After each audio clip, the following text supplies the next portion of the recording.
नमस्कार मंडळी, मराठी सिनेसृष्टीला एक से बढ़कर एक हिरे लाभले आहेत.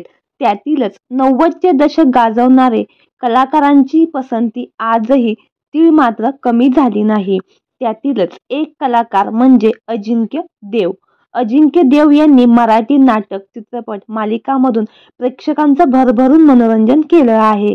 माझं घर माझं संसार, माहेरची साडी यासारख्या चित्रपटांमधून त्यांनी खरी ओळख मिळवली.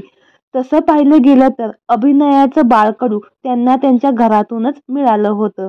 मात्र अजिंक्य देव वरवर जरी आनंदी दिसत असले तरी त्यांनी मागील 2 वर्षापूर्वी खूप काही दुःख सहन केलं आहे. तर काय आहे संपूर्ण माहिती जाणून घेऊ. तत्पूर्वी आपल्या सफर ताऱ्यांची या यूट्यूब चॅनलला लाईक केलं नसेल तर नक्की लाईक आणि सबस्क्राईब करा. मराठी तसेच हिंदी चित्रपटसृष्टीत आपल्या सदाबहार अभिनयानं प्रेक्षकांचं मन जिंकणारे ज्येष्ठ अभिनेते रमेश देव यांचं दुःखद निधन झालं.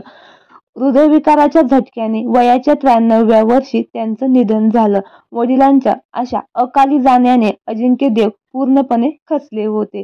कारण रमेश देव यांना खूप जगायचं होतं.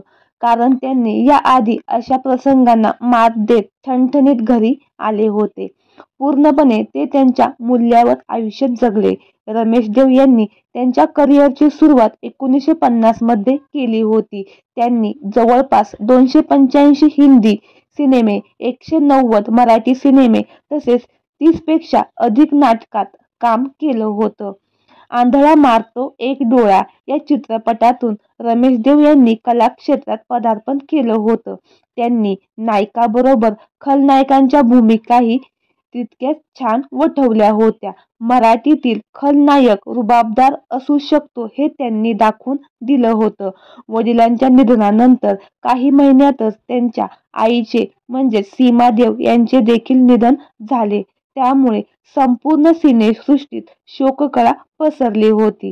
मराठी सिनेसृष्टी गाजवणारे अस्सल हिरे निखळले. त्यामुळे चाहत्यांमध्ये देखील दुःखद वातावरण निर्माण झाले होते.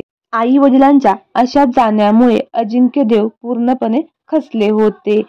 यांना जाऊन 2 वर्ष लोटले असले तरी रमेश देव यांच्या भूमिका कायमच प्रेक्षकांच्या मनात जिवंत राहणार आहेत. तर मंडळी, अष्टपैलू अभिनयाच्या बळावर मराठी नाट्य चित्रपट रसिकांच्या मनावर कायम अधिराज्य गाजवणारे ज्येष्ठ दिवंगत अभिनेते रमेश देव यांचा कुठला चित्रपट तुम्हाला जास्त आवडतो हे आम्हाला कमेंट बॉक्समध्ये नक्की कळवा. धन्यवाद.